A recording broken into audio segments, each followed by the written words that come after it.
bonsoir à toutes et à tous et bienvenue de la FDM Toulouse. On est ensemble pendant une heure pour parler du TFC. Pas de Camille qui est au repos, on lui fait un gros bisou. Il est auprès de sa fille et de sa compagne. À la place de Camille, j'ai son enfant spirituel. Il a bien grandi, c'est un petit moment qu'on l'a pas vu, donc il a pu avoir une bonne poussée de croissance. Et Oxens, comment ça va ? Bah écoutez, ça va très très bien, très heureux de revenir après quasi 5 semaines d'absence encore. Beaucoup d'absence cette année, on dirait Michael Dessler, dommage. Heureusement qu'il n'y a pas Clément, il t'aurait été un direct. Ouais, j'avoue. Ouais. Puis ça voit des fleurs quand même. Tu crois titulaire ici peut-être ? J'aimerais bien. J'y aspire. T'es tout juste Kevin, si on y a encore. Celui qui est rétrogradé, heureusement, il peut se consoler chez Media Tolosa. C'est Sacha, comment ça va ? Ça va bien. Un peu triste parce que c'est une fin de série pour mon maillot porte-bonheur aussi. C'est vrai. Que je vais devoir remettre au placard et peut-être le laver. Le laver, ouais. J'ai pas pris la décision encore, mais ça me rend un peu tristoun, mais je suis content d'être avec vous quand même. Il y a quand même eu, après l'évacuation à cause des immeubles rue Saint-Rome, on a eu aussi l'évacuation pour les odeurs, du coup au Danus ce dimanche. Merci Sacha. Avec plaisir. Il y a Ben qui va inaugurer le virage Footix, puisqu'il y aura Clément de Lyon qui viendra le rejoindre. Donc on a Ben de Montpellier, comment ça va ? Ici c'est la paillade. Non, ça va. Écoute, match vendredi soir, belle victoire, donc on vous souhaite la même chose vendredi. Ça réussit bien le match du vendredi soir ou on peut déjà pleurer ? J'aime pas ça, mais écoute, je préfère samedi soir. Moi. Ça t'a bien réussi quand même, vendredi pour le coup. Ouais, mais Nice est vraiment naze. Après, on voit c'est qui les a battus la semaine avant. J'étais pas très inquiet. Ouh, l'émission commence bien. À la technique, heureusement, il y a l'expérience qui est là. C'est le Fredo, comment ça va ? Il va bien. Forme ? Ouais. Je te remercie. On a mis un plan d'action d'entrée et puis ça n'a pas été respecté. Ouais, ça arrive. Un peu comme le match de dimanche peut-être. Il est en canne. On est tous en canne, ça fait plaisir de vous retrouver. Est-ce que tu veux du son, Sacha ? C'est le micro t'es le casque d'en bas. C'est bon. Allez, au programme ce soir, donc il y aura Clément qui est le supporter lyonnais, qu'on avait déjà reçu au match aller, manager du Georgian Dragon, que tu as peut-être pu croiser au Danube, qui nous sera là pour la preview de TFC Lyon, puisqu'on joue ce vendredi. Plan de la LFP pour boycotter Media Tolosa et la feuille de match. Voilà, mettre un match à pile pendant nos émissions, c'est logique. Avant ça, il y aura un autre match, malheureusement. Ça sera un débrief, ça sera celui entre Le Havre et TFC, puisqu'apparemment c'était un match de foot. Et on commencera bien sûr, parce que j'aime bien faire les trucs dans le désordre, on commencera bien sûr par les actus. Donc on aura aussi le coach des féminines et on aura aussi un jeune garçon prometteur qui s'appelle Mehdi, qui nous a fait un petit reportage sur l'A N2 en bord de terrain. Voilà, donc pouvez-vous nous suivre en vidéo sur Facebook, sur le Facebook Live aussi de Radio Xtania, sur YouTube, Twitch de la feuille de match. N'hésitez pas donc à commenter et à nous dire vos avis sur ce match. Vous pouvez aussi appeler au 05 61 80 40 40 pour réagir et discuter avec nous. On va saluer, je me fais des autolancements du coup. On va saluer les gens qui sont connectés sur Twitch. On a Serkil, on a Fumo, on a aussi Olivier sur Facebook, on a Volarium sur Twitch et je crois on a Cédric aussi sur Facebook. Et on a Manon sur Twitch qui est très heureuse apparemment que tu aies lavé ta tenue. C'est pas vrai. Là, je te mets juste dans la sauce, c'est gratuit. Tout le monde est prêt ? Bien sûr. Allez, c'est parti pour la 275e émission. Est-ce qu'on est la meilleure tribune du championnat ? Mais oui, je veux dire qu'on est la meilleure tribune du championnat. Allez, on va commencer doucement cette émission avec des anniversaires. On va souffler des bougies. Exactement, c'était semaine anniversaire dans l'effectif du TFC, puisque aujourd'hui on fête les 28 ans de Sting Spearings. Je lis ce qui est écrit. Merci Camille, c'est Camille qui a écrit Sting. Apparemment, il écoutait la musique avant. Exactement. Donc 132 matchs depuis son arrivée, 15 buts et 11 passes D. Donc voilà, bien sûr, bon anniversaire à notre néerlandais. Sans oublier hier, celui de Guillaume Rest. Déjà 34 matchs cette saison. Il fête lui ses 19 ans. Voilà, bon anniversaire à eux deux et qui profitent bien. À eux deux. Ah oui. Allez, la communication autour du match de vendredi. Donc on a vu ça, c'est les As de la jungle qui font la campagne de com pour nous inviter pour les 87 ans du club. Tout simplement, qu'est-ce que vous en pensez un petit peu de cette communication un petit peu à la classique, un peu décalée du TFC ? Moi j'adore. C'est bon enfant, mais ça reste dans l'esprit de ce qu'on voit habituellement. Puis ça permet de mettre un petit coup d'épaule aux rivaux, donc on aime bien. Et c'est vrai qu'ils sont physiques les deux quand même. Hein. Ouais, mais c'était bien. Et j'ai vu d'ailleurs qu'il y avait des petites réponses des Girondins de Bordeaux, je crois, qui ont répondu avec un petit message taquin aussi. Franchement, c'est toujours bien. On avait vu que ça avait fait un petit peu parler la saison dernière, ce qui s'était mis en place au niveau de la com pour le match de l'OM. Au final, on voit que ça n'a pas affecté la politique du club. On continue dans ce sens-là et c'est le mieux. Franchement, si on peut mettre un petit peu de un petit peu sourire sur les matchs pour préparer l'avant, surtout sur les gros matchs comme ça. Et là, c'est un anniversaire. Donc, on va devoir fêter ça. Ben, du coup, est-ce que toi, Montpellier, tu voudrais pas qu'il y ait les trucs de 5 rue Sésame, là, avec celui qui vient dans les poubelles, avec Nicolas Groupe, non? T'aimerais pas avoir ça un poste occupé à la com et pas un poste vacant. Je sais tout ce que je demande. Merci. D'ailleurs, en parlant de ça, je crois que j'ai vu passer sur LinkedIn qu'il y a une offre vraiment pour le TFC. Je sais plus ce que c'est exactement comme poste, mais c'est un stage de 6 mois. C'est un stagiaire en tant que rédacteur web, il me semble. Ouais, c'est sympa. Un bon Rédacteur bac plus 5. design. Donc typé stage de fin d'études. Donc bac plus 5 et derrière, c'est pas ce que ça peut donner, mais c'est une belle offre qui a tourné. À 5 ans près, tu peux postuler Auxence. Dommage. Allez, on va passer maintenant au Toulouse Football Club, qui chaque mois a une association différente qui est mise en valeur. Auxence, tu fais la présentation d'équipage solidaire? Ben, écoute, on va attaquer puisque au mois de mars, le Toulouse Football Club s'associe avec Équipage Solidaire, donc une association créée par des étudiants pour les étudiants en situation de précarité.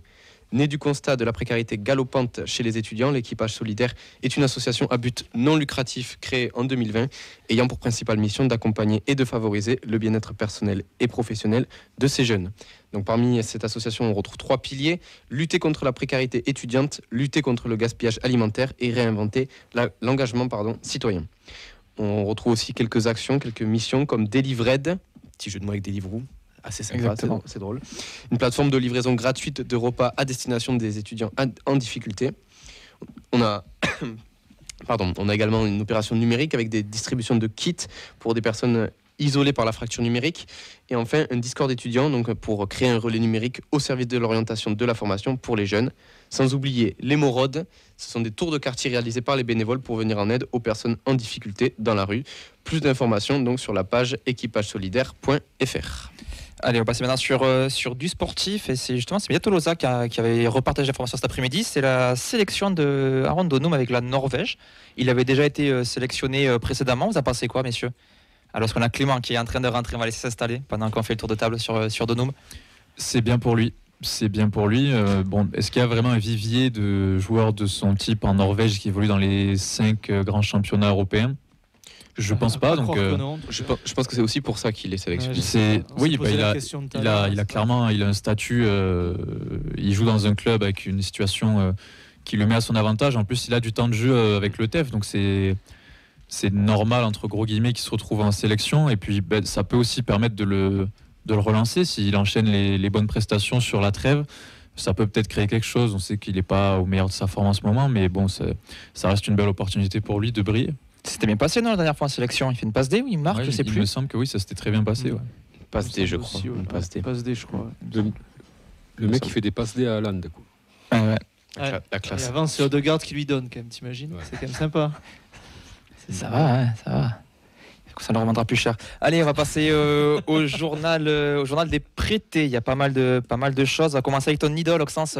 Yanis Begraoui, il a fait quoi ce week-end? J'étais sûr que tu allais me lancer, forcément. C'est obligatoire.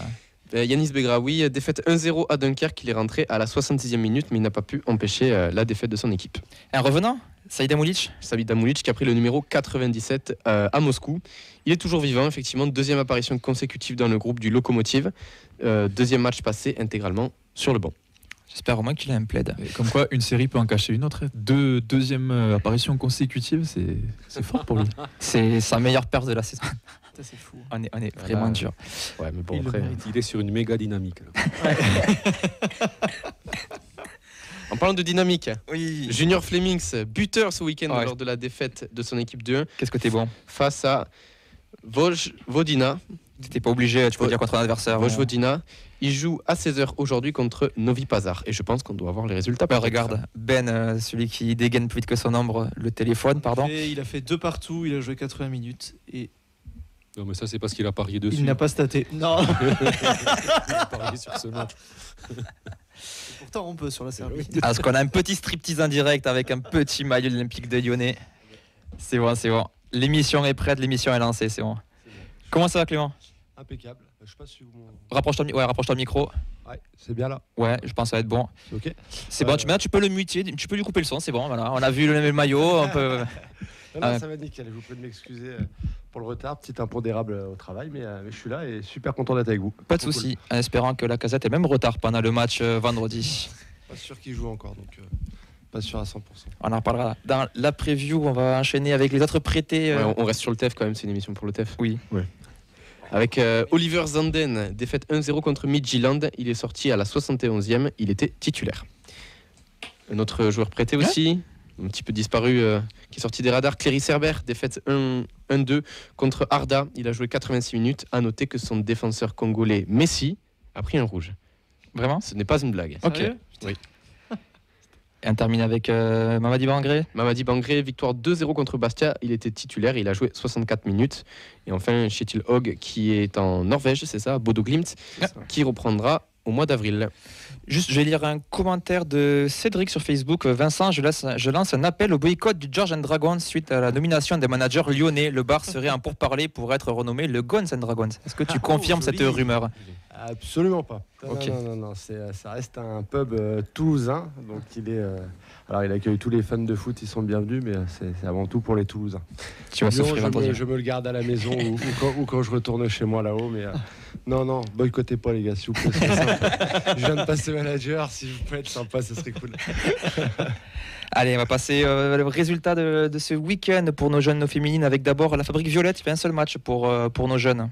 C'est ça, une victoire 5-2 des U14 contre Pamiers. Voilà, simple et efficace. On va passer à la N2, match nul 1 partout face au leader Aubagne avec un but de Zuliani. Et on avait donc Mehdi qui était sur place et qui va nous en dire un petit peu plus.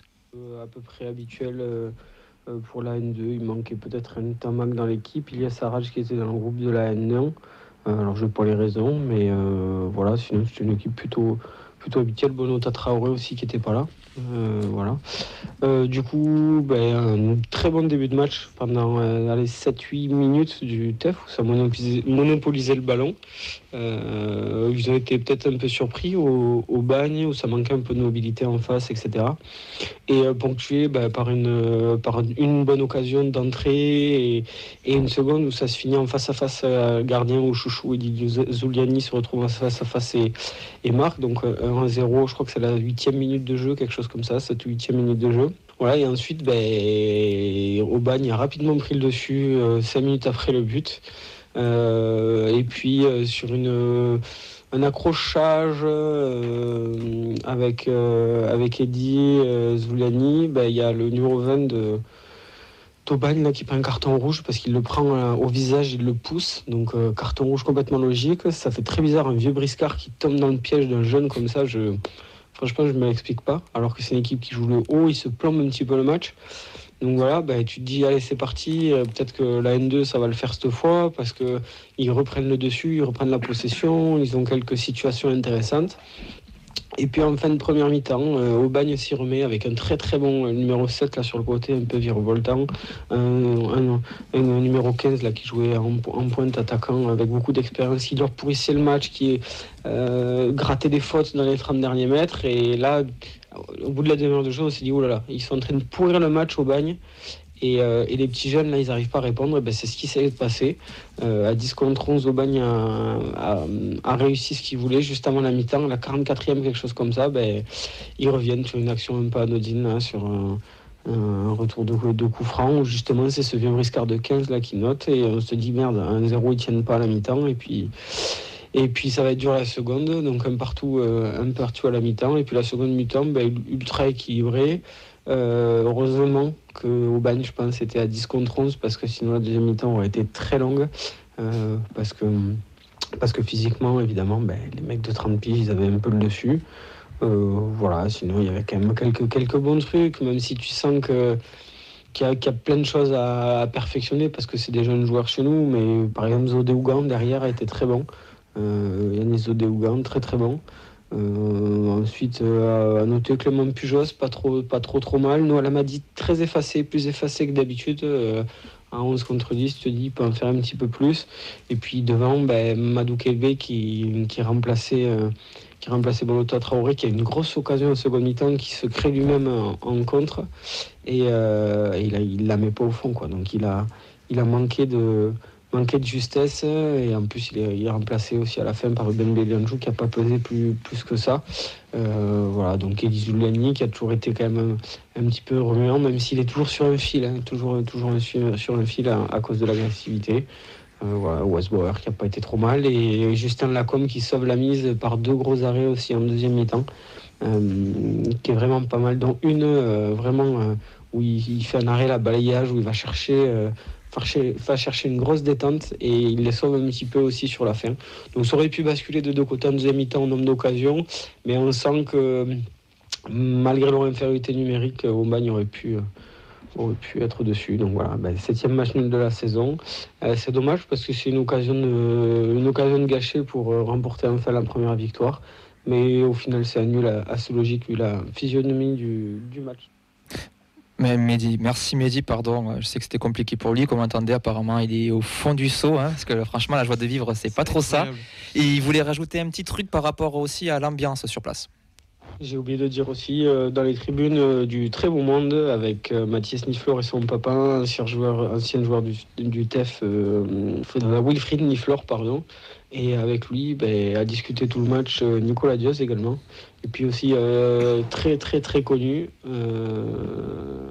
Alexandre. Je ne sais pas si tu le connais, cet Alexandre, mais voilà, ultra du TFC, toujours dans les tribunes, toujours là pour suivre toutes les équipes du TEF. Voilà, donc un appel à témoin est lancé. Du coup, si vous reconnaissez ce Alexandre, n'agissez pas seul, bien sûr.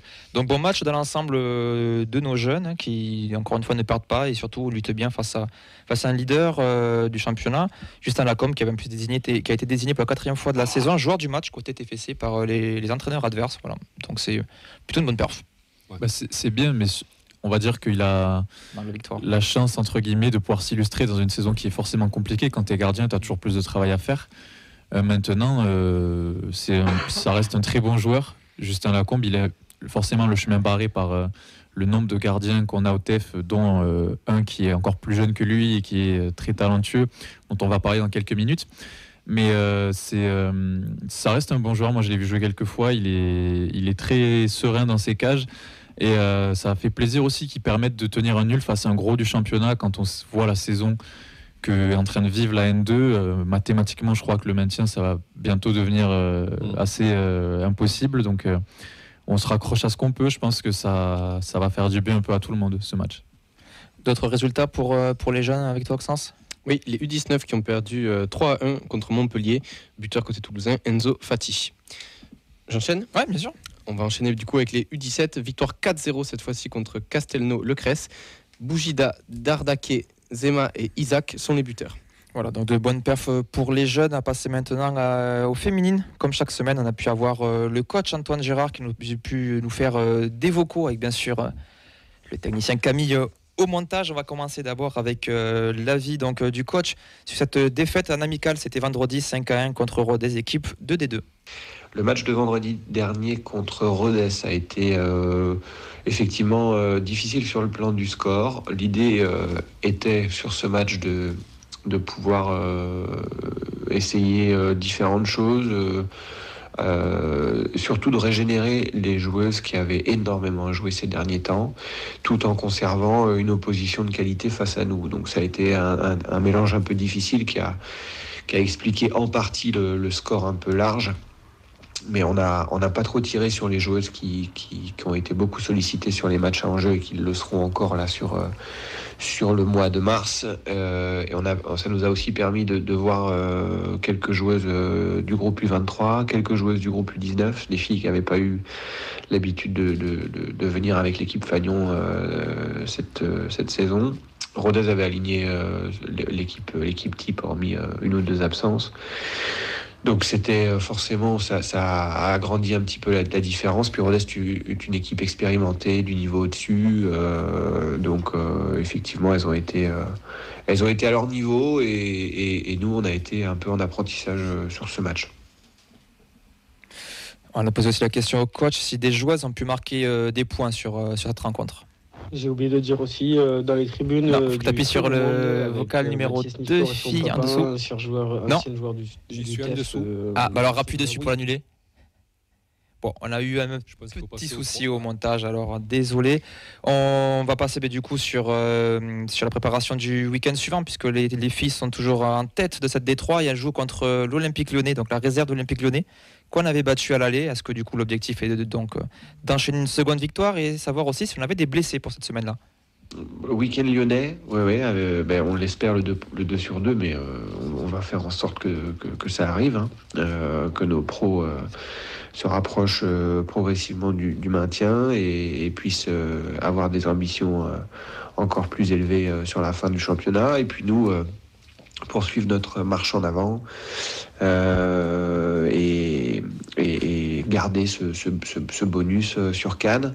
On a aucune blessée de notre côté de plus que contre Cannes. Enfin, en tout cas, pour le moment, il y a des joueuses en délicatesse, mais on n'a pas la certitude qu'elles vont être absentes toute la semaine. Et on espère que la majeure partie du groupe sera en bonne santé à l'approche du match de ce week-end. Pour finir, on a demandé au coach son avis aussi sur les victoires des U23 et des U19 qui ont joué ce week-end. Les U23 et les U19 ont gagné, c'est super. Les U19, c'était très important et ça doit nous rapprocher de l'objectif du maintien au fur et à mesure. On pense qu'il nous reste encore 6 points à prendre pour être tout à fait tranquille. Donc on va essayer de les prendre le plus vite possible. Et pour les U23, c'est très bien. Ça enchaîne aussi sur une bonne dynamique avec le match de la SBTT Montpellier qui est à rejouer et qui peut nous permettre de basculer sur la seconde place. Donc voilà, c'est une bonne chose et on espère qu'elles termineront le mieux possible ce championnat au plus haut du classement. Donc des résultats plutôt positifs ce week-end, hormis bien sûr la défaite donc en amical de la D3, mais ça va bien pour la R1 et ça va surtout beaucoup mieux pour les U19. Donc voilà, comment ces résultats, les programmes sont à retrouver tous les vendredis sur nos réseaux et les résultats tous les lundis avec bien sûr le débrief le mardi. En parlant de débrief, le moment que vous attendez tous, on va pouvoir parler donc du Havre TFC de ce week-end. Bangré, l'accélération, c'est bien fait, il est passé, il a du feu dans les jambes. Le bon ballon, c'est bien, Gélabert essaie de se retourner, redonne encore, le centre, pourquoi pas.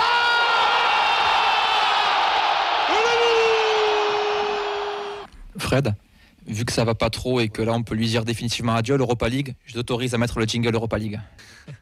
Europa League, Europa League. Voilà. Vous me faites des pièges. Oui, c'est vrai. Voilà, c'était l'Europa League. Salut, à bientôt. Europa League, Europa League. Pour commencer, merci à tous les présents qui étaient là dimanche au Danu. On a passé un bon moment avec vous, mais malheureusement, le match a commencé au bout d'un moment et là, ça s'est un petit peu gâté. On va passer à la composition pour ce match. On avait donc du reste Kamanzi, Costa, Nicolaisen, Soiseau, Mawissa, Siro et Spiring dans l'axe, Dodumbo, Dalinga, donc une compo quasiment classique. En cours de match, donc Keben, Caceres, Babika et Magri sont rentrés. Pour le scénario du match, on a donc ce but du joueur avril dont le nom m'échappe maintenant. Christopher Opéry. Merci, qui marque vers la 60e minute de jeu. Messieurs, pour commencer d'abord, on va commencer par tour de table. Vos points, Oxens, quel est ton point sur ce match ? Alors mon point, moi je vais m'attarder sur 2 joueurs. Rasmus Nicolaisen, tellement indispensable, et Xavi Babika. Qu'est-ce que c'est que cette gestion ? Ben ? Pour moi, ce sera retour sur terre ou simple accident. Et j'aimerais parler de l'attitude de Soiseau sur le but. Fred ? Eh bien moi, c'est simple, c'est donc c'est TFC Jekyll et TFC Hyde. Et donc pourquoi ce double visage, quoi ? Le visage d'un monstre et le visage d'un gentil garçon. Un monstre. Sacha ? Moi, je conçois que c'était un jour sans, mais j'aimerais bien revenir sur le à qui la faute, qu'est-ce qui fait qu'en fait le pourquoi, et aussi sur l'incidence, qu'est-ce que ça peut amener cette défaite sur la suite. Allez, pour ma part, ça sera heureusement qu'on a fait le travail avant, sinon ce sera à la hauteur de Metz. Et pour moi, on est surtout tombé dans le piège du Havre. Clément, toi d'abord, avant de commencer, est-ce que tu as pu voir ce match ? Tu as croisé au bar en sortant ? Non, malheureusement, je pouvais pas. J'avais pas pu le voir, donc je suis arrivé à la fin et j'ai recueilli les infos pour savoir si c'était plaisant et apparemment c'était une belle purge. Non, t'as rien raté. Malheureusement pour vous, j'ai entendu vraiment que du négatif. Donc, mais malheureusement, j'ai pas pu le voir. On va commencer avec toi, Oxens, que je vais approfondir ton avis sur ce match de manière générale. Bon, sur ce match, effectivement, c'est quand même décevant parce qu'on a quand même vu une différence d'intensité énorme entre les gros matchs et les matchs plus petits. Ça fait un petit moment dans l'émission qu'on se pose quand même la question sur est-ce que le TEF choisit ses matchs ? Et là, le problème, c'est que... je vais pas dire que je suis content parce que je suis jamais content quand mon club perd, mais... non, pas du tout. Mais là où je suis satisfait, c'est que ça va permettre à certains de redescendre un peu sur terre, à certains utopistes qui Coucou, rêvaient Nathan. de Coupe d'Europe, qui malheureusement, je pense, nous voient beaucoup trop beau. Je pense qu'on se prend pour ce que nous ne sommes pas. Ayons un peu d'humilité, nous ne sommes que le TFC, nous allons jouer le maintien jusqu'à la fin de la saison, et si on finit 10e ou 11e, ça sera déjà très très bien. D'accord avec ça? Oui, d'accord. Dans la mesure du possible. On savait que la série de victoires, elle n'allait pas durer éternellement. Et que dans tous les cas, les fameux rêves de ventre mou, Coupe d'Europe, on y croit sans vraiment y croire. Moi, je suis le premier à chanter ça au stade parce que ça me fait rire. Mais au fond, on sait très bien que si on arrive à se maintenir quelques journées avant la fin du championnat, ce sera déjà très bien. Et si on a le temps de juste de pouvoir respirer et de regarder les 2 dernières journées, la course au maintien posée sur notre canapé sans avoir la petite goutte de sueur, ce sera déjà très très bien. Ouais. Surtout que les 2 derniers matchs, ce sont les 2 premiers actuels de Ligue 1. Donc bon, c'est à Paris et on reçoit Brest. Ouais. Même si bon, je pense que Paris et Brest, ils vont quand même arriver en pantoufle, mais bon. Brest non, hein, parce que ça risque d'être serré pour la Coupe d'Europe jusqu'à la fin. Ouais, peut-être. Paris sera. Bon, C'est à Paris. C'est à Paris, donc bon, ça va être le Dernière jubilé de d'Mbappé Kylian à Paris, Mbappé. à mon Voilà, avis. donc bon là, Donc, ça va vous être avez chaud. compris. T'as intérêt d'avoir fait le taf avant, je pense. Voilà. Il y a plus d'intérêt. Fred, toi qui n'étais pas avec nous au Danube, donc qui a tapé ta meilleure sieste, confortablement installé, est-ce que tu peux nous donner ton avis sur... L'avis, c'est que on partait sur ce match, on était confiants quand même. On se disait, bon allez, on va entamer... Tous les voyants étaient ouverts. Ouais, tous les voyants étaient ouverts, comme dit Auxence. Et puis on était donc sur cette bonne série et on se disait, tiens, Le Havre, un adversaire de notre championnat, on avait quelque chose un peu aussi à venger, le match aller. Donc on avait l'occasion de creuser l'écart, on avait l'occasion de les enterrer aussi un petit peu plus. Et au final, on les relance. Tout le contraire s'est passé. Voilà. On a fait un match, on a fait un non-match. D'où le point que j'ai voulu aborder, quoi. Mais pourquoi sur certains matchs on est si flamboyant, si engagé, à se créer beaucoup d'occasions, à tel point que je crois qu'on est la meilleure attaque sur les 5-6 derniers matchs de Ligue 1. Et là, pourquoi il ne s'est rien passé? Pourquoi Le Havre nous a marché dessus sur la première demi-heure? Pourquoi il n'y a pas eu de rébellion? Pourquoi on a eu 0 tir, non? Ouais, c'est ça, 0 tir cadré. Ou un sur le dos de la barre transversale, quoi. Voilà, pourquoi ça? Pourquoi un match comme ça, alors qu'on avait l'occasion vraiment de se mettre, comme a dit Sacha, d'éviter de passer les journées suivantes un peu à suer. On avait l'occasion vraiment de basculer au-dessus des 30 points et d'espérer une fin de saison un peu intéressante, quoi. Et là, non. Donc là, on retombe dans nos travers, on retombe un peu sous la pression, puisque je crois qu'on est à 4 points du 16e, c'est ça? Ouais, c'est ça. Oui, voilà. Oui, parce que Metz revient dans la course maintenant. Donc ça veut dire Ouais, que... Metz c'est 17 avec 23 points. Donc, Ouais. même Donc, à 6 points, 20, Metz. Ouais. 20 points, je crois. 23, non, ils ont gagné. Ils ont gagné. Donc ça veut dire que... le problème, c'est qu'on n'a pas de joker. Au niveau, donc au niveau comptable. Donc il reste 9-10 matchs dans la situation où on est. La moindre défaite te fait reculer de 2-3 crans et te remet un peu dans la sauce pour le maintien. Donc là, ça veut dire que le match de Lyon, on en parlera après, mais le match de Lyon, il redevient très important donc au niveau du championnat. Voilà. Mais sachant qu'on est bon contre les gros clubs, voilà. Avant de te redonner la parole pour faire le point au classement, donc on est 11e avec 29 points, Lyon est devant donc avec 31 points. Derrière nous, on a Le Havre qui est à 2 points, ensuite on a Montpellier, Strasbourg à 3 points, puis Lorient, Nantes qui sont à 4 points et Metz 17e à 6 points. Ouais, tu vois, c'est-à-dire qu'on se sortait de la zone dangereuse, quoi, en fait. Hein. Et surtout, tu as relancé Le Havre qui était sur 5 ou 6 défaites d'affilée, je crois. Donc, ils reviennent à 2 points de toi. Quoi. C'est ça. Et qui, au-delà de ça, n'avait pas mis de but dans le jeu depuis plusieurs matchs. Alors qu'on disait que c'était les matchs qu'il fallait vraiment gagner. Ouais. En fait, le problème, c'est que tu as gagné des jokers grâce à tes 3 victoires et là, tu en as déjà grillé un. Quoi. Mais bon, après, ça avance pas beaucoup. Tu as quand même 4 points d'avance. Oui. Ça va se neutraliser à force aussi, parce qu'il y a beaucoup de duels entre d'équipes du maintien. Donc bon. Oui, ils vont pas tous gagner derrière. Hein. Exactement. Là, ce week-end, tu as Montpellier, Metz et Le Havre qui ont gagné. Le problème, c'est que tu avais ton équipe quand même qui t'avait donné satisfaction sur les 5-6 derniers matchs, et là, qui qui est complètement retombé dans ses travers, qui est complètement passé au travers, quoi. Et voilà, la qualité de jeu, quoi. C'est que là, on est retombé vraiment dans ce qu'on voyait en tout début de saison. Je crois que c'est un des pires matchs qu'on ait vu quand même du TEF là cette saison, quoi. Donc il n'y a pas un effet parce qu'on a vu aussi des jolis matchs avant qui fait qu'on a l'impression que. Moi, c'est sur le point sur lequel je voulais revenir. Est-ce que ça peut pas arriver juste de rater un match, en fait, et de se dire que c'est pas parce que on a vu, je suis d'accord, pas loin d'être le pire match cette saison dimanche, que il y a tout qui a jeté sur les dernières semaines, ce qu'on a réussi à produire. Et c'est pour ça que je m'interroge sur l'incidence de cette défaite-là, parce que ok, on a grillé un joker, mais je trouve qu'on est tombé face à une équipe qui était bien préparée, qui nous attendait, qui a eu le scénario du match qu'elle voulait, qui s'est retrouvée menée au score. D'ailleurs, c'est plus facile. Et que nous, on attendait aussi cette réponse. Comment est-ce qu'on va jouer face à une équipe qui laisse moins d'espace, qui ferme un peu plus le jeu et qui va laisser moins de boulevard derrière que Lille ou Nice. Et la réponse, on l'a eue. Tactiquement, on n'a pas su réagir. Dans l'envie, tu le disais, on n'a pas su réagir non plus.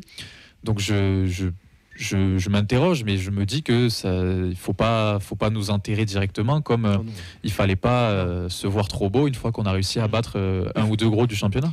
Et justement, pour un candidat au maintien, lâcher 6 points contre le Havre, est-ce que c'est pas préjudiciable ?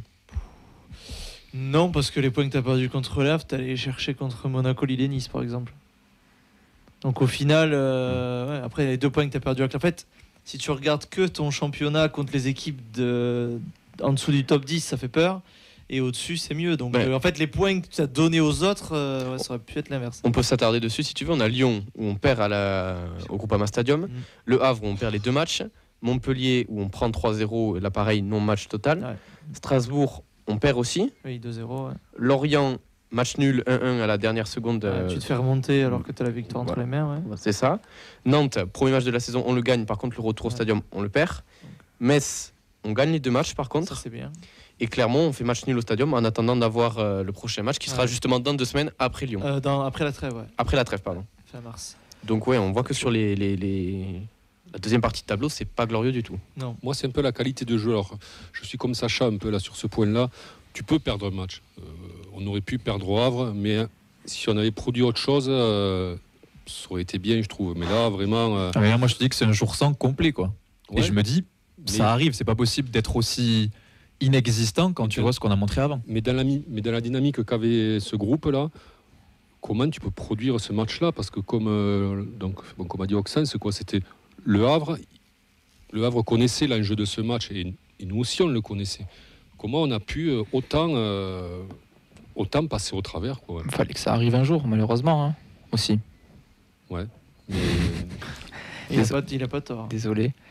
Avant de continuer sur ce débat, Sacha, est-ce qu'il y a des réactions sur les réseaux ? Ouais, je les ai sous les yeux, il y a pas mal de réactions sur ce match-là. Fab qui nous dit qu'avec le championnat 18 clubs et la victoire à 3 points, on passe facilement de la Ligue des Champions à la Ligue 2 et vice-versa. Et ensuite, on a pas mal de gens qui sont d'accord avec vous. Et Camille qui est d'accord avec moi. Je vais le lire en premier, qui nous dit que le Havre nous avait très bien étudié. Tactiquement, ils nous ont bouffé et nous ont bien bloqué. Tu ajoutes à ça qu'on manque terriblement de créativité et le tour est joué. On a Cédric qui nous dit « Tu bloques beau, tu n'as plus de créativité, c'est le vide total. » Du coup, j'écarte la thèse de l'accident, ça ressemble beaucoup trop à un de nos non-matchs de la phase aller. C'est possible aussi, ouais. Et est-ce qu'on en a d'autres ? On a Arnaud qui nous dit « Lucas Esner nous avait bien scruté aussi à l'aller, mais on est clairement passé à côté de cette itération. » Donc au final, un petit peu un mix des deux, on a raté notre match, mais moi je suis d'accord avec ceux qui disent que le Havre a quand même bien préparé son match. Oui, ça se voit. Et le manque de créativité, il vient pas de nulle part non plus, quoi. Oui, ils ont réussi à bloquer Yann Bobo, ils ont réussi à museler les joueurs qui ont un peu ce rôle de déclencheur là. Est-ce que du coup on n'a pas un jeu peut-être trop stéréotypé ? Non, et oui aussi, c'est ce que j'allais dire, c'est qu'en fait le problème c'est que depuis que Beau est arrivé, beaucoup de choses passent par lui. Et je sais pas, moi j'ai bien peur, j'espère qu'il arrivera à sortir parce qu'il a un peu plus la lumière sur lui quand il est arrivé, forcément. C'est quand même un sacré joueur depuis qu'il est là, il est décisif, même dans le jeu il fait du bien. Donc il faut espérer que les autres équipes, que Lyon par exemple vendredi ou la suite, ne le bloquent pas trop. Et en fait, le problème, c'est que son penchant de l'autre côté, il t'apporte pas trop de solutions, quoi. Et je lis un dernier commentaire parce que je viens de le voir passer, il est intéressant. C'est Arnaud aussi qui souligne le fait que Le Havre était sur une mauvaise série avant de nous jouer, mais qui n'avait plus ses deux meilleurs joueurs, que ce soit Targaline ou Kuziev, qui ont fait énormément de bien sur le match de dimanche et qui ont quand même changé la donne. Donc c'est les choses qui ont tourné du mauvais côté, mais ils ont pu recompter sur des joueurs intéressants aussi. Corentin de Hackman nous l'avait souligné vendredi à l'émission, effectivement. Après, encore une fois, s'ils perdent ce match-là, ils sont barragistes, par exemple. Oui. Donc aussi, eux, je pense qu'ils avaient Peut-être plus pas de les mêmes jeu que toi sur le match. Pour moi, je pense que c'était un match à la maison, il fallait absolument gagner parce que ça gagne et qu'il fallait se donner de l'air. Donc aussi, alors peut-être toi, t'es venu un peu plus en pantoufle aussi. Est-ce que vous pensez que ce match-là, le rejoue sans les victoires d'avant, on fait pas le même? Je pense que si tu as 22-23 points avant ce match-là, à mon avis, tu y vas même plus avec les crocs. Enfin, j'espère que tu y vas avec les crocs. Mais on sait les jouer ces matchs-là, au final? Parce qu'au final, on fait la liste, à part Metz, on n'a pas battu gravement en dette de notre championnat. Oui, t'as raison. Ce serait forcément pas le même, parce que si les victoires d'avant, tu les as pas, peut-être que tu fais pas confiance à ce fameux 11 type qui est en train de se dessiner aussi, et que tu tâtonnes un petit peu plus en ayant moins de certitude. Là, on est arrivé avec une équipe qui était en confiance, avec beaucoup de certitude. Et au final, si tu as un adversaire qui étudie bien ton jeu et qui arrive à appuyer là où il faut et à mettre de l'intensité dans les duels, tu te retrouves bloqué comme ça, quoi. Et puis ton type, oui, mais quand tu perds Nicolaisen, ça fait quand même très très mal. On voit bien que sur le centre, enfin, je peux te lancer Auxence, mais je trouve qu'il sort, tu vois, s'il sort 6 minutes avant le but, on se disait tout à l'heure en off, on a revu le but, on se dit s'il est là, peut-être qu'il la sort. Donc en effet, je pense que il te manque derrière et c'est vraiment ton rock et t'en as besoin vraiment. Bon écoute, je voulais te lancer sur Soiseau, la tiche de Soiseau, mais tu me déroules un tapis rouge pour Nicolaisen, donc je vais y aller. On en parlera après. Ça sera effectivement mon point de la soirée. Voilà, sur ce match, on a tout simplement vu à quel point Rasmus Nicolaisen est indispensable, et j'insiste bien sur le mot indispensable dans le 11 du TFC. Il a été touché à la jambe droite, il a quand même serré les dents, mais il a fini par sortir. Lui qui n'avait jusqu'à présent raté aucune minute de Ligue 1. Et donc, on le remarque, son absence a été préjudiciable. Sur le but de Opéry, on a quand même un petit manque de communication entre Costa et Keben, qui sautent tous les deux pour faire la tête. Et à l'issue de ça... Et Kamanzi qui ne jette pas à droite. Voilà. Et oui, Opéry lui passe devant. Voilà, et le problème, c'est que justement, il manque un défenseur pour peut-être contrer la frappe d'Opéry. Malheureusement, ça fait but. On sait tout ce qu'il nous apporte. De toute façon, notre rock danois, solidité, anticipation, impérial dans le jeu aérien. On ne connaît pas encore la gravité de sa blessure. On ne sait pas s'il sera là contre Lyon.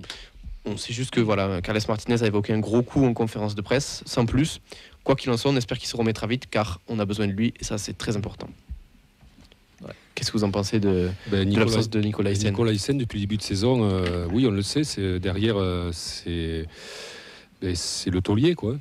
Il a sorti, malgré les difficultés dans les résultats, malgré les difficultés dans le jeu, il est toujours ressorti des matchs.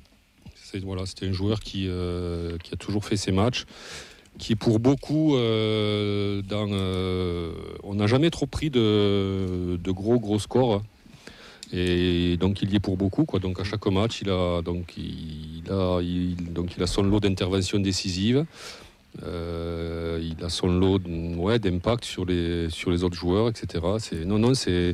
Il fait vraiment une grosse saison. Et j'espère que sa blessure ne sera pas trop grave et trop longue. Parce que oui, en effet, on a besoin de lui. Même si, ça va être compliqué de lâcher une charnière jeune, quoi. Puisque je crois que Costa, il a 22 ans. 22, 23 par ça va être compliqué de lâcher. Plus de matchs, quand même. Sur les 8 derniers matchs, ça va être compliqué de lâcher comme ça dans la nature un gamin de 18 ans et un autre guère plus âgé, quoi. Après, malheureusement, entre guillemets, Rasmus Nicolaisen, il fait ses matchs et dans tous les sens du terme, puisque là, du coup, il est sorti. Alors qu'avant, c'était un des seuls joueurs de Ligue 1, je crois, qui sont 2 ou 3, je sais plus, à avoir disputé toutes les minutes. Il y a Guillaume Rest et un dernier joueur dont il a enchaîné, donc forcément, au bout d'un moment, physiquement aussi, ça devient compliqué. Son absence, j'espère que ce sera pas trop grave, mais c'est vrai qu'on est un petit peu rentré dans une espèce de dépendance à Nicolaisen et qui inquiète un petit peu quand on voit les autres secteurs du jeu où tu as des joueurs qui montent en puissance, mais j'ai l'impression que la défense vraiment par-dessus tout, on est vraiment dépendant de lui, quoi. Et là, ça va être crucial de voir comment on va se débrouiller si jamais il vient à manquer plusieurs matchs. Ouais. Puis le contraste du coup est saisissant avec notre défenseur dont tu vas nous parler, Ben, c'est Soiseau qui du coup revenait titulaire après avoir manqué le dernier match dans un système qui sur le papier avait tout pour lui plaire. La compo en tout cas avait l'air assez intéressante et ça a été encore compliqué pour lui que ce soit offensivement ou défensivement. Toi t'as eu du mal avec lui sur ce match. Alors moi je l'ai quand même pas mal défendu depuis le début de saison où je trouve cette saison il est moins bon que sur les 6 premiers mois et là je trouve en fait il a perdu son côté guerrier, rien que la perte de balle sur le but il s'arrête, je sais pas, tu perds le ballon, fais l'effort, continue et je le trouve vraiment en difficulté. Alors est-ce qu'il est cramé avec tous ses déplacements là, comme ça un petit moment qu'il est pas retourné en sélection. Il avait fait un petit break quand même. Ouais, il a pu souffler un peu. Oui, ça avait pris la place. Ouais, je me suis dit donc là il est titulaire, il va revenir et il va... Je sais pas, et non, en fait, il performe pas. Est-ce qu'il a été vexé? Il a pas réussi à repasser au-dessus. Est-ce qu'il est cramé et qu'il a du mal à finir la saison? Même au-delà du but, c'était Casimir sur son côté, qui était un peu le rôle hybride entre vraiment plutôt piston, quoi, plutôt qu'un vrai ailier. Et pourtant, en première mi-temps surtout, il a pris le dessus quasiment à chaque fois. Il était dangereux. Il a amené des centres, alors que autant quand il y avait Zegrova ou quelqu'un d'autre sur le côté, ça peut se comprendre, mais là, l'adversité, c'était pas la même, et il s'est quand même retrouvé en difficulté, donc ça pose des questions, c'est sûr. Est-ce que finalement, il n'est pas à son vrai niveau, quoi? Tu penses qu'il est un peu surperformé quand il est arrivé? C'est possible aussi, Mais même ce côté grinta, il l'a plus, quoi, je trouve. Là, ça fait quelques... Ouais, je pense qu'il est vexé, je sais pas, soit il a eu du mal à se remettre du banc, je vois. Tu me lances parce qu'en parlant du banc, quel impact pour les 4 joueurs qui sont rentrés en cours de match? Moi, je veux bien en parler, mais c'est ce que je me réservais pour les top flops. Parce que le coaching, de manière générale, et les remplaçants, quand tu vois que tu finis un match avec ces fameux 0 tir cadré et que tu es autant étouffé et que tu n'arrives pas à t'en sortir, ça prouve bien que la tentative de réaction qu'on a essayé de tenter, ça n'a pas fonctionné. Et c'est assez dommage parce que, mine de rien, il y avait des solutions sur le banc. Alors, que ce soit Magri, Sissoko, Gelabert, Babika, des joueurs offensifs, il y en avait. Et j'ai pas l'impression qu'on a vraiment essayé à 100% de changer le match. Et d'une manière globale, j'ai trouvé l'équipe entière, et surtout à l'image des changements et du banc, un peu spectatrice. J'ai l'impression qu'on a été spectateur de ce match et qu'on a subi, on a accepté sans vraiment chercher à le changer, alors que la solution pouvait venir du banc. Alors moi, le problème, je pense, ça sera rapide, tu peux faire rentrer n'importe quel attaquant que tu veux. Si tu n'as pas mis de terrain qui les alimente, ça sera la même chose. Et je pense que notre point faible, là, c'est donc sur le banc, c'est notre milieu de terrain. En fait, dès que les titulaires sous-performent, à milieu de terrain, on est complètement démunis, quoi. On n'a pas un choix, il n'y a pas de choix, quoi, en fait. Que Caceres. Il n'y a pas de rotation, quoi, donc au milieu de terrain, quoi. Caceres, c'est plus un 6 que voilà, donc en fait, c'est pas lui t'as que lui qui est dispo. J'ai aussi un autre point sur le coaching avant que j'oublie, parce que les changements n'ont pas assez apporté, et je trouve que c'est aussi une erreur, mine de rien, de Nicolaisen qui est gêné, de ne pas le faire sortir à la mi-temps et d'attendre encore 10 minutes après, alors qu'il ne peut pas continuer. Ça te crame aussi une session de changement qui aurait pu potentiellement changer quelque chose. Et du coup, tu es plus limité dans tes choix. Et pourtant, c'est quelque chose qui avait justifié la sortie de Dalinga quand il est sorti. Je ne sais pas si tu te rappelles, Sacha, on avait dit, l'entraîneur a dit oui, la data signale que qu'il est cramé. Voilà, qu'il est cramé, donc on le fait sortir avant la blessure. Donc là, s'il avait prévenu qu'il avait une gêne et qu'il ne soit pas sorti, en effet. Il a dû bien forcer dessus, quand même. C'est pas bon. Si la gêne, c'est en première mi-temps. Sacha, est-ce que tu as des réactions dans les commentaires? Il y en a quelques-unes, surtout sur Suazo. Arnaud qui nous dit que si Diarra était dispo, je pense que Suazo sortirait au mieux du banc jusqu'à la fin de la saison. C'est vrai que on a aussi un petit manque de profondeur avec les blessures qu'il y a actuellement. Et qui rajoute, pour un joueur que certains voyaient capitaine, c'est un peu faible mentalement. Ouais, c'est ça, il a perdu la grinta. Et c'est ce que tu disais sur la grinta, ça interroge un petit peu. Maintenant, Suazo, si je peux me faire l'avocat du diable, c'est compliqué cette saison, mais il y a quand même, je trouve que sur le parcours en Europa League, il a été assez important parce qu'il a joué dans un autre rôle. Mais c'est vrai que le retrouver défensivement, là où on a des problèmes, et qu'il ait ce côté grinta, agressivité, c'est là où il pêche de plus en plus. Avant de passer à la stat du match, vos tops et vos flops sur ce match, est-ce que déjà vous avez un top à sortir sur ce match déjà? L'arrêt de reste au bout de 2 minutes, il est très très important parce que tu peux te mettre vraiment en difficulté. T'es en difficulté, mais tu peux te mettre plutôt en difficulté. D'autres joueurs à souligner? D'autres joueurs, pas forcément. Je mets un mini encouragement et je salue du coup la rentrée de Kevin Keben qui s'est échauffé pendant toute la mi-temps, mais qui arrive, du coup, qui n'est pas rentré. Moi, je m'attendais à ce qu'il rentre dès la mi-temps. Et au final, il doit remplacer Nicolaisen au charbon directement. Alors, il est un peu mal placé sur le but qu'on concède, mais je trouve qu'il avait réussi à sortir son épingle du jeu sur ses dernières sorties. Là, il aura peut-être encore plus une carte à jouer. Et je trouve qu'il arrive rapidement à se mettre dans le vif du sujet quand même sur ses entrées. Et c'est un défenseur qui a du potentiel, et je ne l'ai pas trouvé non plus dépassé par l'événement, même si après, forcément, une fois qu'on a pris le but, on était plus tourné vers l'avant, mais son entrée, je l'ai bien aimé, on va dire, sans qu'il ait été bon ou étincelant pour autant. Après le but, moi je pense que le ballon, il aurait jamais dû arriver là, quoi, en fait, au départ. Oui. Donc que Keben soit mal placé, je sais pas trop, parce qu'en fait, c'est un ballon dévié, quoi. Donc en fait, le ballon, il aurait jamais dû arriver donc à ce second poteau où c'est que le Havre était seul, quoi. Alors c'est un peu dur de l'accabler sur ça, mais bon. Et Nicolaisen était un top évident avant sa sortie. L'action où il se blesse, le retour qu'il fait dans la surface, il est très très impressionnant. J'ai ajouté un petit top, et je vais dire nous, avoir réussi à parler 25 minutes de ce match, c'est quand même un exploit qui est à souligner, je trouve. Donc félicitations messieurs. Les flops pour terminer? Toute l'équipe. Toute l'équipe. Je veux encore remettre un tir sur Donum.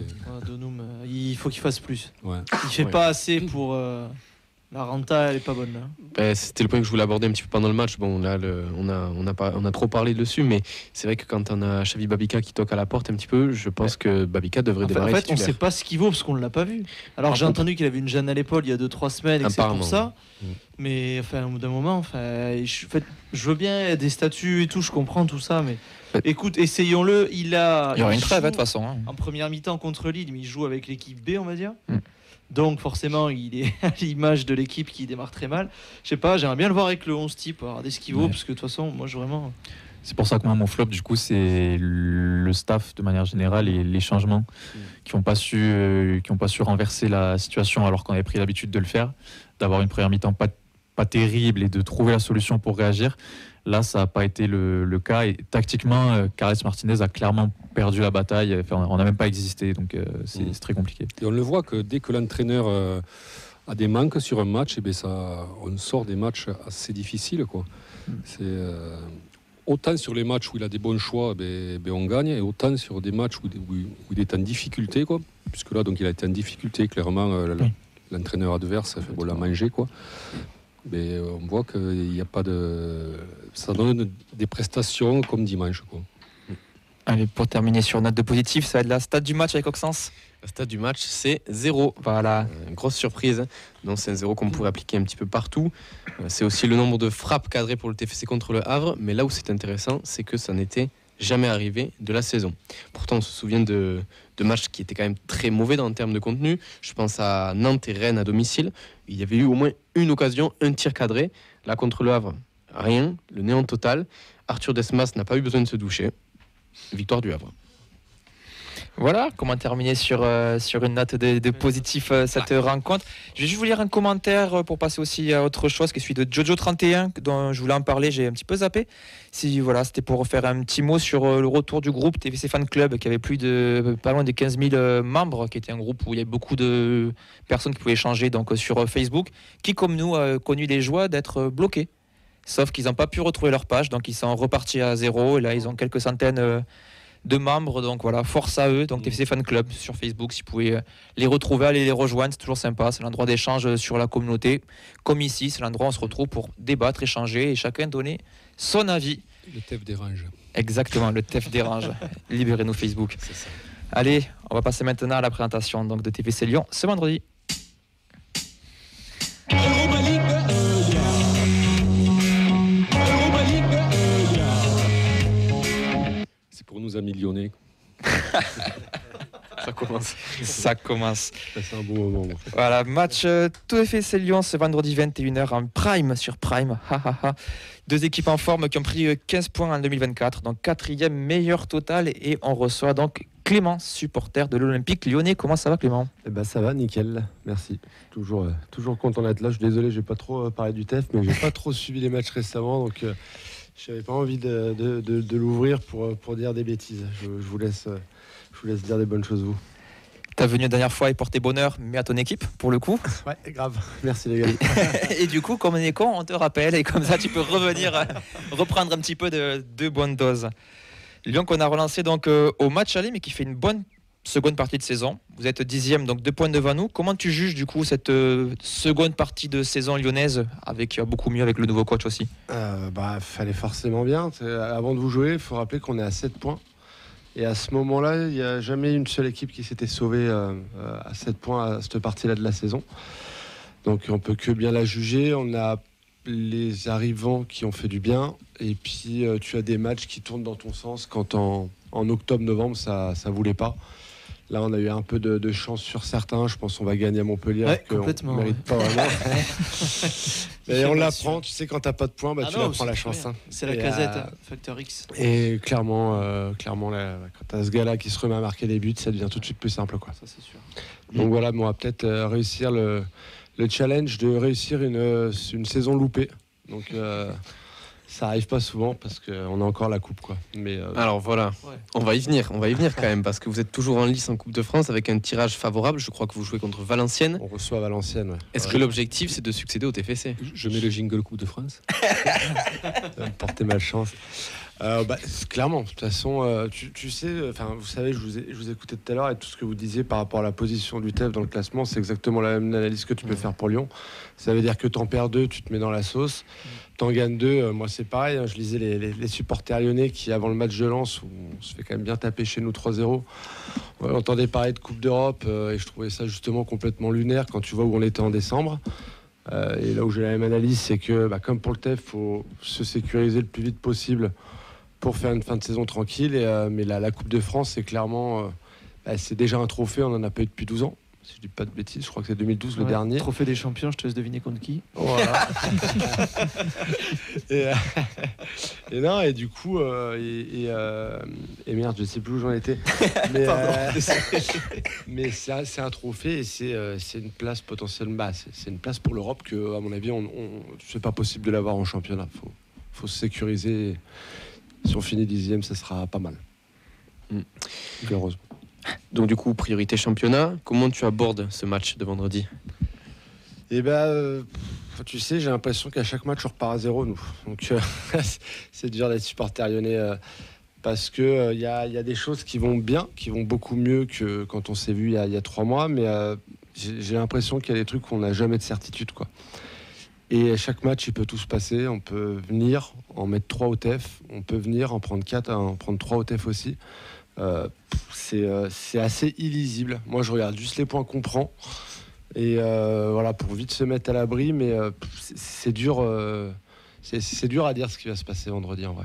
Ça fait des émotions quand même. Comme tu dis, tu repars avec du retard pour ensuite faire une remontée. Alors oui, non, mais là je suis bien. Je me porte beaucoup mieux qu'en décembre, les gars. Là, oui, non. Puis sincèrement, comme on en avait parlé en décembre, tu sais, où tu m'avais dit, on peut pas imaginer Lyon en Ligue 2. Est-ce que c'est possible ou quoi ? Et la réalité, c'est les points à la fin. Et à ce moment-là, on n'avait pas, et là, on en a. Donc déjà, on souffle. J'ai hâte qu'on se mette à l'abri. Je pense que Lyon, et comme le TEF d'ailleurs, les deux équipes se maintiendront. Ce que j'espère, c'est pas trop souffrir en fin de saison. C'est tout. Et je vous le souhaite pas non plus. C'est juste ça. C'est pas essayer de vite se mettre à l'abri. En avril, on enchaîne Paris, Brest, Lille, Monaco. Si on peut se mettre à l'abri avant, ce serait pas mal. Alors justement, pour se mettre à l'abri, il va falloir battre le TEF. Ouais. On a lu le probable forfait de Saïd Benrahma. Est-ce que tu sais s'il y a des absents pour ce match ? Alors, t'as Lacasse qui. Pardon, mais la Casette, c'est pas. En fait, j'ai vu qu'il s'était blessé, donc il y a contre Lens ou le match d'avant. C'est ça. Mais là, j'ai cru qu'il était juste absent pour son enfant. En fait, il est encore blessé. Moi, les infos que j'ai, c'est qu'il est encore blessé, qu'il y en a pour quelques semaines. Ah ouais. Mais en fait, on lit des trucs complètement contradictoires, comme tu l'as dit. Je l'ai vu revenir à l'entraînement ce matin ou hier avec Tolisso, je sais plus qui l'applaudissent. C'est vraiment, les infos sont pas claires, moi, de ce que je suis sur les pages de l'OL. Il est incertain. Après, peut-être que demain ou peut-être que dans 2 heures, on te dira il sera titulaire. Mais là, pour le moment, il n'y a pas d'infos concrètes à donner. Et t'as qui d'autre qui est pas là? Il me semble que Noama est blessé aussi. Ça, c'est pas une bonne nouvelle pour nous, parce qu'il est bien depuis quelques semaines et il aurait pu vous embêter. Celui qui a pris un rouge, alors j'arrive pas à prononcer, Maitland-Niles. Voilà, putain. Mon anglais est à parfaire, ouais. Mais du coup, il a pris un rouge. Et puis, je crois peut-être Mangala qui alors il parlait qu'il était malade, je crois. Voilà. Donc, il avait été absent la semaine dernière contre Lorient, je crois. Ouais. On ne sait pas trop s'il va être là pour Toulouse. On sait pas non plus. C'est un petit peu comme la Casette, c'est pas bien clair. C'est fou quand même.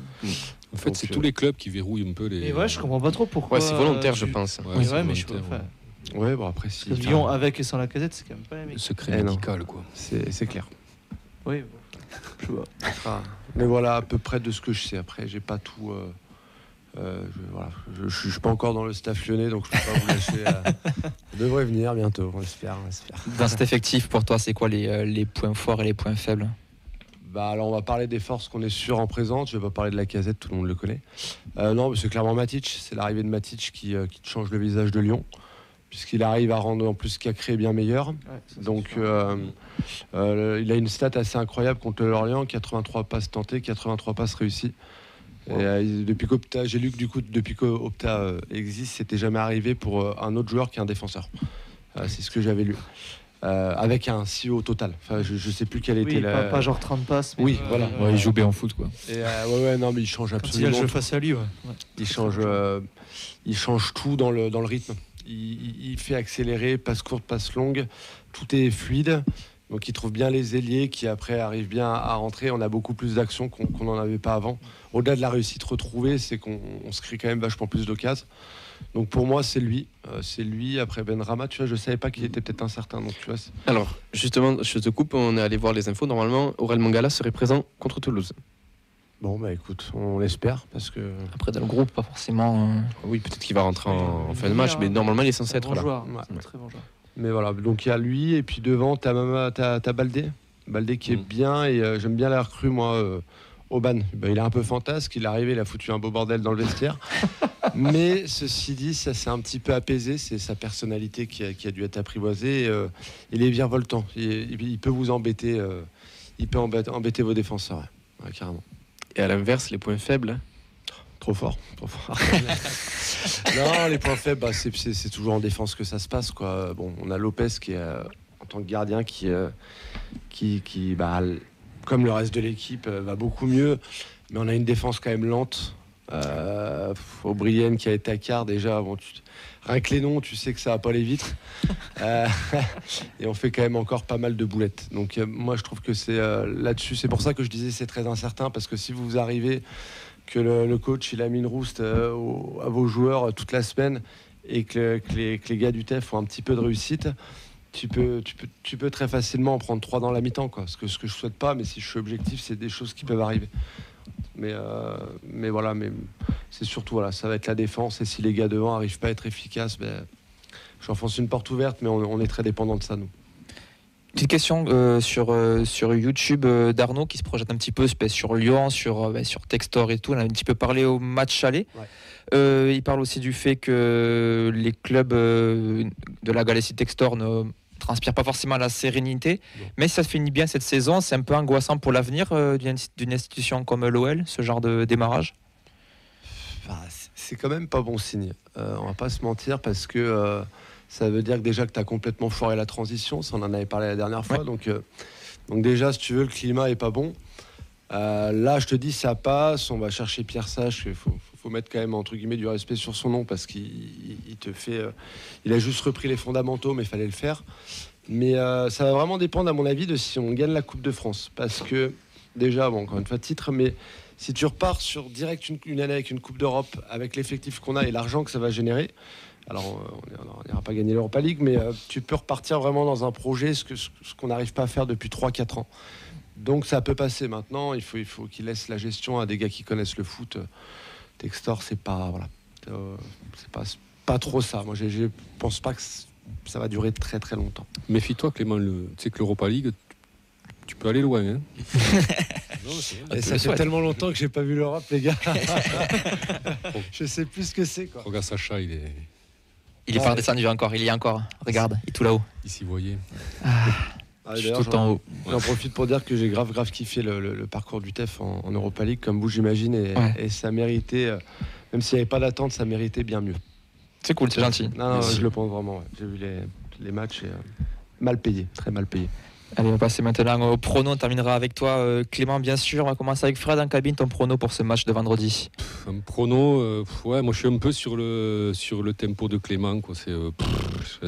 J'en ai quasiment aucune idée. Quoi. Donc je veux dire match nul 1-1. Tu tentes un buteur ou même pas? Un buteur allez, je vais tenter Donum. Grosse cote. Je le jouerai pour toi, Fred. Ouais. Sacha? Je pense qu'il y aura du mieux dans le jeu, mais bizarrement, je ne vois pas gagner. Donc je dirais qu'on va perdre genre 2-1 avec les honneurs. Un buteur? Un buteur, Papica. Ok. Oxens? Allez. Moi, je vais essayer d'être un petit peu plus optimiste. Je vais dire 2-1 pour le TEF, parce que je pense que Lyon va marquer quand même. Dalinga et Babica qui nous met un but à la fin, qui nous délivre. Ben, ton prono? Un partout, but de Siro sur péno. Ok. Erreur de Tcha et Tacha. Ok. C'est probable. La cote est à moins de 1. Ça se prend, ça se prend. Et l'expulsion de Lopez sur le coup aussi. Mais Perry qui rentre et qui rate le péno, possible. Exactement. Voilà, c'est pas mal ça. Clément, pour terminer ton prono sur ce match? Je vais faire comme la dernière fois. Je vais donner un de la raison et un du cœur. Allez, vas-y. Le cœur, je veux dire pareil que la dernière fois. On gagne 3-2, comme ça, on voit un beau match. Victoire 3-2 de Lyon. Et puis de Auban, double buteur, et Khaled Takar qui marque le but de la victoire après son erreur terrible. Voilà. Et sinon, sincèrement, je pense que les deux équipes ont un peu peur. On est dans une situation inconfortable et ça pourrait finir plutôt en nul, je pense. Et quitte à ce qu'on ait un nul, un petit 2-2 ou un 3-3, qu'on ait un truc spectaculaire au stade, ça pourrait être sympa pour les gens qui sont venus voir le match. Je vais te rejoindre le 2-2, moi je signe aussi, ça peut être sympa. Et pour appuyer nul, un point chacun, c'est pas mal aussi au niveau du classement. Exactement. Oui. Tout le monde serait content. On peut repartir bons amis. Exactement. J'aurais pas à me cacher en sortant du stade. Et on pourra aller prendre une bière au Georgian Dragon, bien sûr. Vous pouvez, toujours. Tout le monde est le bienvenu, mais si je perds, je ferai peut-être la tête quelques jours. Attendez la semaine prochaine. D'accord, vous laissez passer la trêve, s'il vous plaît. Et oui, parce que ça a quand même été le mercato de cet hiver, hein, ton passage du Dany au George. Hein. Et oui, c'est ça, ouais, carrément. Ça a été mon mercato à moi. Et d'ailleurs, j'embrasse tous les copains du Dany que je veux voir quand même sensiblement tous les jours. Mais voilà, maintenant, moi, je suis du côté du Georges à Saint-Cernin. Ouais. Allez, merci beaucoup Clément d'être venu, de nous partager ton avis, ton expertise sur l'Olympique Lyonnais. C'est pas fini, Fred, on l'a pas mis sur la feuille, mais on est mardi, donc c'est prolongation. On va faire un petit quiz, c'est Oxens qui nous l'a préparé. Voilà. Je suis comme Auban, je suis virevoltant. Quoi. Voilà, joli. C'est Oxens qui nous a préparé ce quiz. C'est quoi le thème? Le thème, c'est TFC Lyon. Quelle surprise! Quelle surprise! On va revenir 20 ans en arrière, le 21 septembre 2004. 2004, oui. T'es un assassin, vraiment. Certains ici venaient de naître. Je suis pas si jeune que ça. Je sais pas, c'est dans la tête après, on dit pareil. Donc le TFC recevait Lyon au Stadium donc en septembre 2004 pour la saison 2004-2005. Et ce jour-là, malheureusement, Lyon s'est imposé 2-0. Ça va être à vous de retrouver les deux équipes, sachant que les remplaçants comptent. Vous pouvez aussi citer les managers. On fait un tour de rôle. C'est marrant, c'est le seul match où on connaîtra plus de mecs de Lyon que de Toulouse. Oui, je pense aussi, ouais. Incroyable. Ouais, tour de rôle, chacun compte ses points, il n'y a pas d'éliminer comme ça. On joue. Je vais compter les points. Ok. Allez, Vincent, on commence. Juninho. Foiré. Oui, c'est ça. Bon, facile, mais ça passe. Ouais, j'ai pas été Les années, c'est dur. J'ai pas été cool. 4. Ça fait loin. Il y a du monde quand même. Il y a beaucoup de gens qui sont passés dans les grosses années. Je sais plus qui est qui.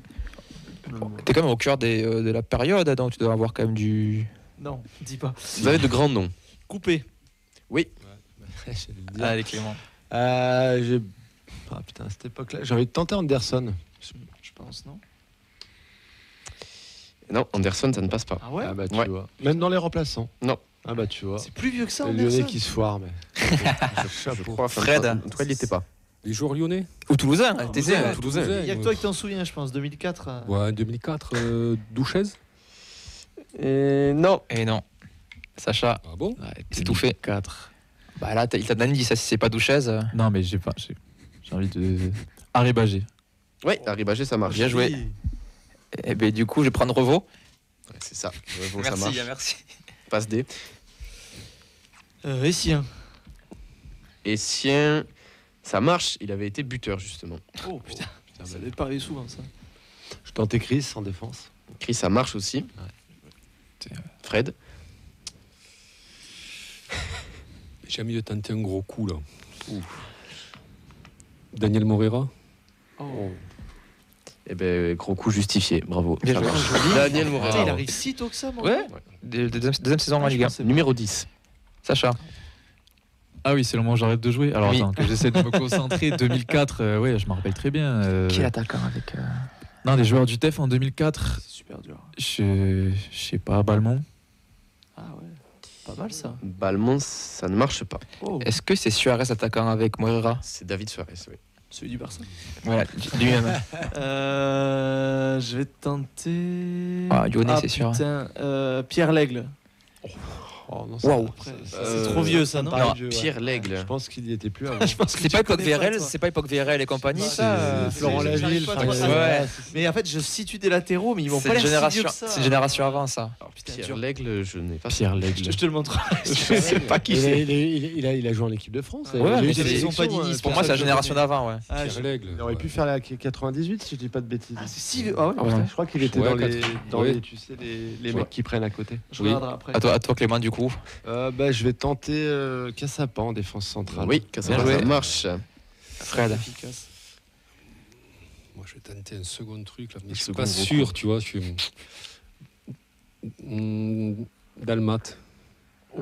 Il est inspiré ce soir, Fred. Ouais, il est ouais, inspiré. si, Dalmat. Allez, il reste beaucoup de joueurs du TEF. Non, mais on avait une belle équipe. Bien joué. franchement. Oui, oui. Il y avait des noms, quoi.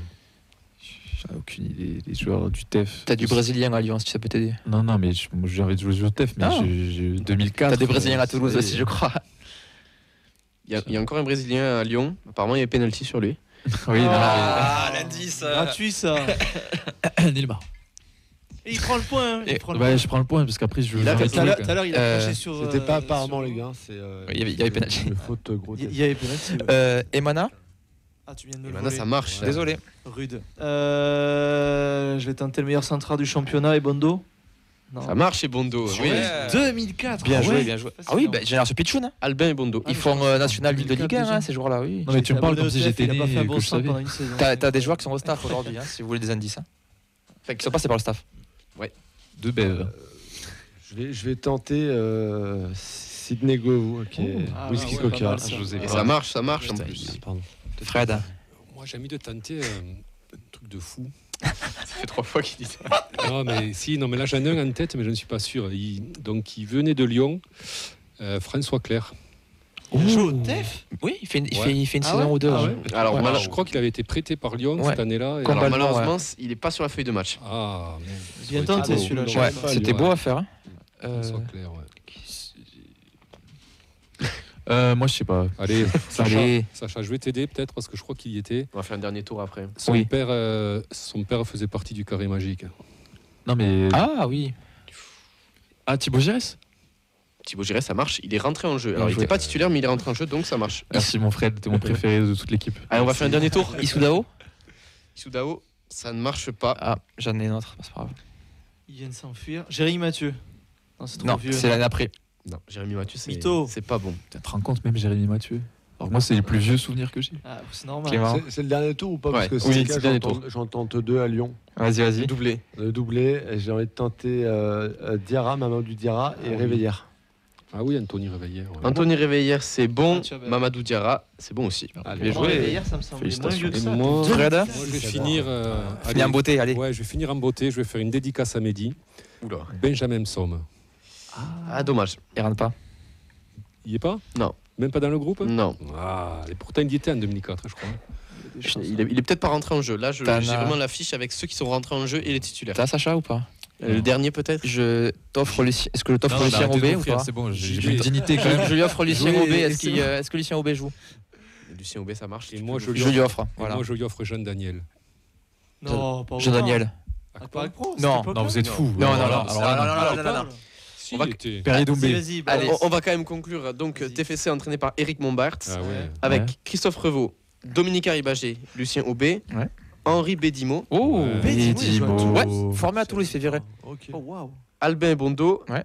Nabil Taider. Ah ouais, super joueur, Nabil. Ouais. Ah là, il y en a un qu'on a oublié là. Panchi Siriac. Oui, j'ai failli. Ouais. Je vous l'ai dit là sur le staff. 20 ans au club. Ouais. C'est incroyable. Il fait Auxerre, Toulouse, point. Incroyable. Stéphane Dalma, Achille Emana, Daniel Morera, David Suarez, Thibaut Giresse qui ont été dit. Et il en manque un dernier, c'est Nicolas Dieuze. Ah. Et Quel côté honte. lyonnais, qui c'est qui te Quel honte. manquait quand même? Côté C'était lyonnais, Houillet, non? alors Je pense, ouais. on a Grégory Coupé, Chris Cassapa qui ont été dit, Réveillère aussi, Abidal, C'est Abidal 2004. Ah bah alors tu vois, je Ouais. pensais que c'était Abidal. après. Moi, je pensais que c'était Ouais. après Abidal Ouais. aussi. Ouais. Mamadou Diarra, c'est bon, Juninho, Pierre-Alain Fro, Ah ouais. Pierre Afro. Malouda, non? Paf. Negovou, et je crois que celui-là, Louis Ndoula? Pardon, non, Malouda, non, c'est. je crois que celui-là il n'a pas été cité, Sylvain Wiltord. Ah ouais. Ah, non. c'était tout à l'heure. 2004, ok. Nilmar du côté des remplaçants ça a été cité, il en reste deux, c'est Lamine Diatta. Ah ouais. Est-ce que ça a un Ouais, rapport ça- avec Crépin? Je sais ça pas. date. Ouais, je pense. Il jouait chez nous, la Mindiata. Oui, il est passé chez nous, oui. Oui. Fin 90, ouais. Formé chez nous et tout, je On vous crois. a filé toutes nos pépites, quoi. Et le dernier joueur, c'est celui qui met le but du 2-0 à la 90e, Florent Malouda. Malouda. Ah, il rentre en jeu? Ouais. Putain, ils avaient une sacrée équipe quand même. Ah, 2004, c'est pas mal. Les scores qui gagnent, c'est Clément, non? Et le score, si on rajoute le doublé de fin, c'est Clément qui gagne. Eh, bravo, tu vois, t'es pas venu pour rien. Non. Félicitations. Allez, jingle de fan quiz. Le quiz de la feuille de match est terminé. Oh yeah! Allez, on est allé jusqu'au bout du temps additionnel. Merci à toutes et à tous de nous avoir suivis. Vendredi, pas d'émission, puisque ça sera tous au Stadium, bien sûr, dès 21h sur Prime Video. Donc, on se retrouvera mardi prochain pour une nouvelle émission. Lundi prochain, 21h, le Space Media Tolosa, lundi. Exactement, tous les lundis à 21h. Voilà, comme ça, vous pouvez vous vider comme il faut sur Media Tolosa et après vous appeler en étant plus détendu Et sur après, la les feuille vrais de débats, match. c'est ça? Non, non, ça par contre, non. Mais c'est. T'es déjà plus détendu le mardi quand t'arrives. Bien sûr, bien T'es sûr. défoulé le lundi.